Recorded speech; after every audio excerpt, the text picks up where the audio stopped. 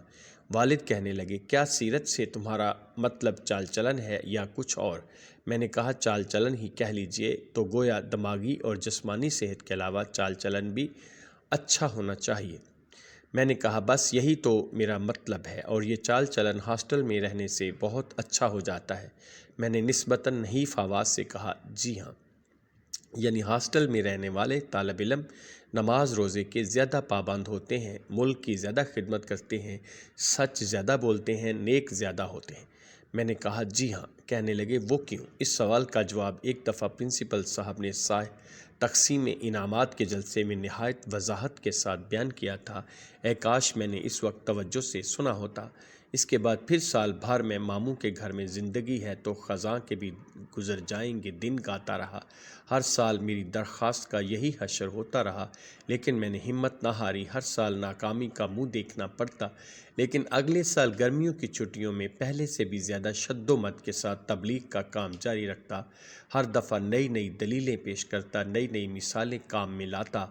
جب شخصیت اور سیرت والے مضمون سے کام نہ چلا تو اگلے سال ہاسٹل کی زندگی کے انضباط اور باقاعدگی پر تبصرہ کیا۔ اس سے اگلے سال یہ دلیل پیش کی کہ ہاسٹل میں رہنے سے پروفیسروں کے ساتھ ملنے جلنے کے موقع زیادہ ملتے رہتے ہیں، اور ان بیرون از کالج ملاقاتوں سے انسان پارس ہو جاتا ہے۔ اس سے اگلے سال یہ مطلب یوں ادا کیا کہ ہاسٹل کی آب و ہوا بڑی اچھی ہوتی ہے، صفائی کا خاص طور پر خیال رکھا جاتا ہے، مکھیاں اور مچھر مارنے کے لیے کئی افسر مقرر ہیں۔ اس سے اگلے سال یوں سخن پیرا ہوا کہ جب بڑے بڑے حکام کالج کا معائنہ کرنے آتے ہیں تو ہاسٹل میں رہنے والے طلباء سے فرداً ہاتھ ملاتے ہیں۔ اس سے رسوخ پڑتا ہے، لیکن جوں زمانہ گزرتا گیا میری تقریروں میں جوش بڑھتا گیا، لیکن معقولیت کم ہوتی گئی۔ شروع میں ہاسٹل کے مسئلے پر والد مجھ سے باقاعدہ بحث کیا کرتے تھے۔ کچھ عرصے بعد انہوں نے ایک لفظی انکار کا رویہ اختیار کیا، پھر ایک آدھ سال مجھے ہنس کے ٹالتے رہے، اور آخر میں یہ نوبت آن پہنچی کہ وہ ہاسٹل کا نام سنتے ہی ایک طنز آمیز قہقہے کے ساتھ مجھے تشریف لے جانے کا حکم دے دیا کرتے تھے۔ ان کے اس سلوک سے آپ یہ اندازہ نہ لگائیے کہ ان کی شفقت کچھ کم ہو گئی تھی، ہرگز نہیں۔ حقیقت صرف اتنی ہے کہ بعض ناگوار حادثات کی وجہ سے گھر میں میرا اقتدار کچھ کم ہو گیا تھا۔ اتفاق یہ ہوا کہ میں نے جب پہلی مرتبہ BA کا امتحان دیا تو فیل ہو گیا۔ اگلے سال ایک مرتبہ پھر یہی واقعہ پیش آیا۔ اس کے بعد بھی جب 3-4 دفعہ یہی قصہ ہوا تو گھر والوں نے میری امنگوں میں دلچسپی لینی چھوڑ دی۔ BA میں پے در پہ فیل ہونے کی وجہ سے میری گفتگو میں ایک سوس تو ضرور آ گیا تھا، لیکن کلام میں وہ پہلی جیسی شوکت اور میری رائے کی وہ پہلی جیسی وقعت اب نہ رہی تھی۔ میں زمانہ طالب علمی کے اس دور کا حال ذرا تفصیل سے بیان کرنا چاہتا ہوں، کیونکہ اس سے ایک تو آپ میری زندگی کے نشیب و فراز سے اچھی طرح واقف ہو جائیں گے، اور اس کے علاوہ اس سے یونیورسٹی کی بعض بے قاعدگیوں کا راز بھی آپ پر آشکار ہو جائے گا۔ میں پہلے سال BA میں کیوں فیل ہوا اس کا سمجھنا بہت آسان ہے۔ بات یہ ہوئی کہ جب ہم نے FA کا امتحان دیا تو چونکہ ہم نے کام خوب دل لگا کر کیا تھا، اس لیے ہم اس میں کچھ پاس ہی ہو گئے، بہرحال فیل نہ ہوئے۔ یونیورسٹی نے یوں تو ہمارا ذکر بڑے اچھے الفاظ میں کیا، لیکن ریاضی کے متعلق یہ ارشاد ہوا کہ صرف اس مضمون کا امتحان ایک آدھ دفعہ پھر دے ڈالو۔ ایسے امتحان کو اصطلاحاً کمپارٹمنٹ کا امتحان کہا جاتا ہے، شاید اس لیے کہ بغیر رضامندی اپنے ہمراہی مسافروں کے اگر کوئی اس میں سفر کر رہے ہوں گے، مگر نقل نویسی کی سخت ممانعت ہے۔ اب جب ہم BA میں داخل ہونے لگے تو ہم نے یہ سوچا کہ BA میں ریاضی لیں گے، اس طرح سے کمپارٹمنٹ کے امتحان کے لیے فالتو کام نہ کرنا پڑے گا، لیکن ہمیں سب لوگوں نے یہی مشورہ دیا کہ تم ریاضی مت لو۔ جب ہم نے اس کی وجہ پوچھی تو کسی نے ہمیں کوئی معقول جواب نہ دیا، لیکن جب پرنسپل صاحب نے بھی یہی مشورہ دیا تو ہم رضامند ہو گئے۔ چنانچہ BA میں ہمارے مضامین انگریزی، تاریخ اور فارسی قرار پائے۔ ساتھ ساتھ ہم ریاضی کے امتحان کی بھی تیاری کرتے رہے، گویا ہم 3 کی بجائے 4 مضامین پڑھ رہے تھے۔ اس طرح سے جو صورتحالات پیدا ہوئی، اس کا اندازہ وہی لوگ لگا سکتے ہیں جنہیں یونیورسٹی کے امتحانات کا کافی تجربہ ہے۔ ہماری قوت مطالعہ منتشر ہو گئی اور خیالات میں پراگندگی پیدا ہوئی۔ اگر مجھے 4 کی بجائے صرف 3 مضامین پڑھنے ہوتے تو جو وقت میں فی الحال چوتھے مضمون کو دے رہا تھا وہ بانٹ کر ان 3 مضامین کو دیتا۔ آپ یقین مانیے اس سے بڑا فرق پڑ جاتا، اور فرض کیا اور اگر میں وہ وقت تینوں کو بانٹ کر نہ دیتا بلکہ سب کا سب ان تینوں میں سے کسی ایک مضمون کے لیے وقف کر دیتا تو کم از کم اس مضمون میں تو ضرور پاس ہو جاتا۔ لیکن موجودہ حالات میں تو وہی ہونا لازم تھا جو ہوا، یعنی کہ میں کسی مضمون پر بھی کما حق کو توجہ نہ کر سکا۔ کمپارٹمنٹ کے امتحان میں تو پاس ہو گیا، لیکن BA میں ایک تو انگریزی میں فیل ہوا۔ وہ تو ہونا ہی تھا کیونکہ انگریزی ہماری مادری زبان نہیں۔ اس کے علاوہ تاریخ اور فارسی میں بھی فیل ہو گیا۔ اب آپ سوچئے نا کہ جو وقت مجھے کمپارٹمنٹ کے امتحان پر صرف کرنا پڑا، وہ اگر میں وہاں صرف نہ کرتا بلکہ اس کی بجائے، مگر خیر یہ بات تو میں پہلے عرض کر چکا ہوں۔ فارسی میں کسی ایسے شخص کا فیل ہونا جو ایک علم دوست خاندان سے تعلق رکھتا ہو، لوگوں کے لیے از حد حیرت کا موجب ہوا، اور سچ پوچھئے تو ہمیں بھی اس پر سخت ندامت ہوئی۔ لیکن خیر اگلے سال یہ ندامت دھل گئی اور ہم فارسی میں پاس ہو گئے، اس سے اگلے سال تاریخ میں پاس ہو گئے اور اس سے اگلے سال انگریزی میں۔ اب قاعدے کی روح سے ہمیں BA کا سرٹیفکیٹ مل جانا چاہیے تھا، لیکن یونیورسٹی کی اس طفلانہ ضد کا کیا علاج کہ تینوں مضمونوں میں بیک وقت پاس ہونا ضروری ہے۔ بعض طبائع ایسی ہیں کہ جب تک یکسوئی نہ ہو مطالعہ نہیں کر سکتی۔ کیا ضروری ہے کہ ان کے دماغ کو زبردستی ایک کھچڑی سا بنا دیا جائے؟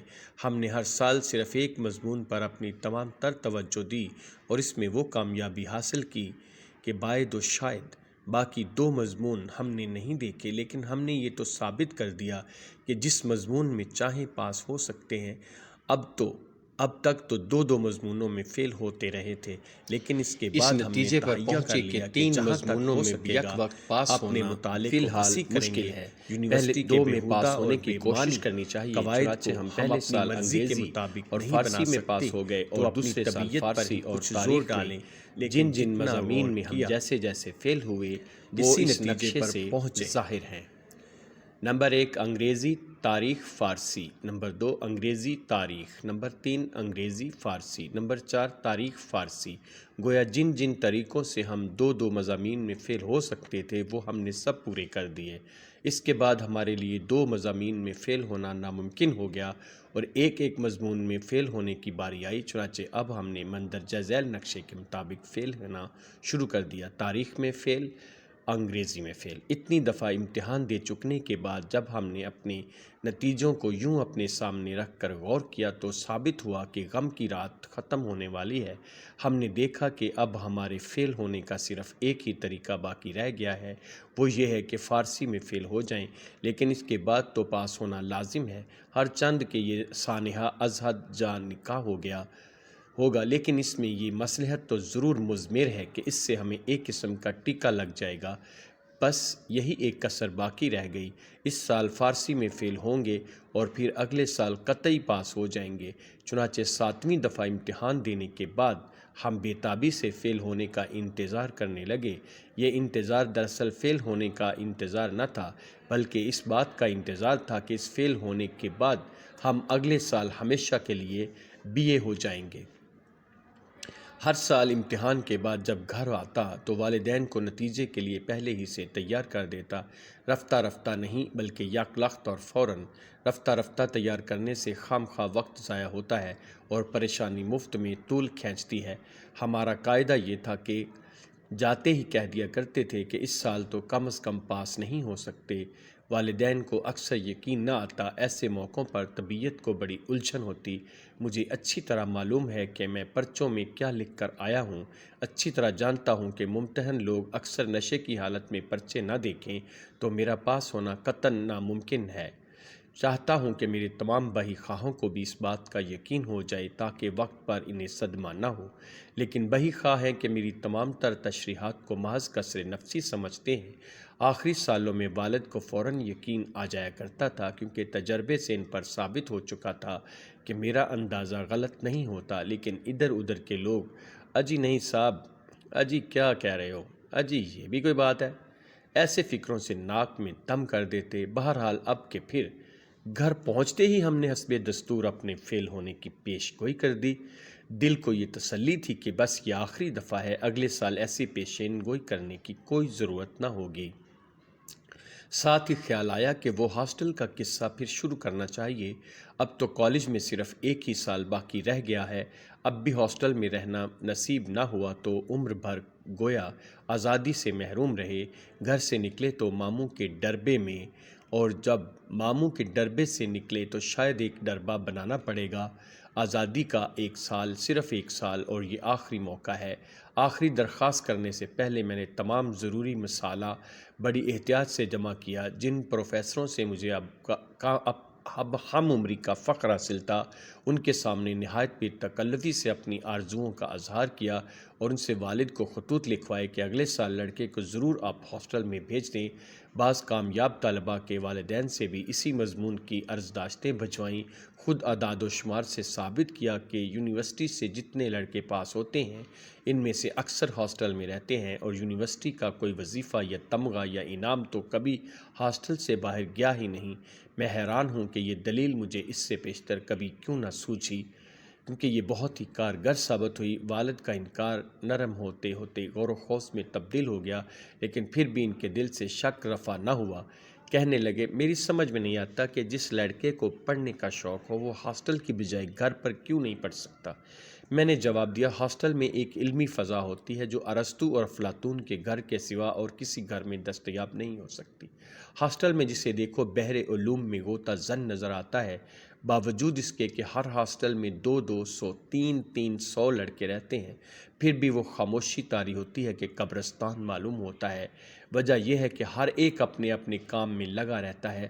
شام کے وقت ہاسٹل کے صحن میں جا بجا طلباء علمی مباحثوں میں مشغول نظر آتے ہیں۔ الصبح ہر ایک طالب علم کتاب ہاتھ میں لیے ہاسٹل کے چمن میں ٹہلتا نظر آتا ہے۔ کھانے کے کمرے میں، کامن روم میں، غسل خانوں میں، برآمدوں میں، ہر جگہ لوگ فلسفے اور ریاضی اور تاریخ کی باتیں کرتے ہیں۔ جن کو ادب انگریزی کا شوق ہے وہ دن رات آپس میں شیکسپیئر کی طرح گفتگو کرنے کی مشق کرتے ہیں۔ ریاضی کے طلباء اپنے ہر ایک خیال کو الجبرے میں ادا کرنے کی عادت ڈال لیتے ہیں۔ فارسی کے طلباء رباعیوں میں تبادلہ خیال کرتے ہیں۔ تاریخ کے دل دادا والد نے اجازت دے دی۔ اب ہمیں یہ انتظار کہ کب فیل ہوں اور کب اگلے سال کے لیے عرضی بھیجیں۔ اس دوران ہم نے ان تمام دوستوں سے خط و کتابت کی جن کے متعلق یقین تھا کہ اگلے سال پھر ان کی رفاقت نصیب ہوگی، اور انہیں یہ مژدہ سنایا کہ آئندہ سال ہمیشہ کے لیے کالج کی تاریخ میں یادگار رہے گا، کیونکہ ہم تعلیمی زندگی کا ایک وسیع تجربہ اپنے ساتھ لیے ہاسٹل میں آ رہے ہیں، جس سے ہم طلباء کی نئی پود کو مفت مستفید فرمائیں گے۔ اپنے ذہن میں ہم نے ہاسٹل میں اپنی حیثیت ایک مادر مہربان کی سی سوچ لی، جس کے ارد گرد ناتجربہ کار طلباء مرغی کے بچوں کی طرح بھاگتے پھریں گے۔ سپرنٹینڈنٹ صاحب کو، جو کسی زمانے میں ہمارے ہم جماعت رہ چکے تھے، لکھ بھیجا کہ جب ہم ہاسٹل میں آئیں گے تو فلاں فلاں مراعات کی توقع آپ سے رکھیں گے اور فلاں فلاں قواعد اپنے آپ کو مستثنیٰ سمجھیں گے۔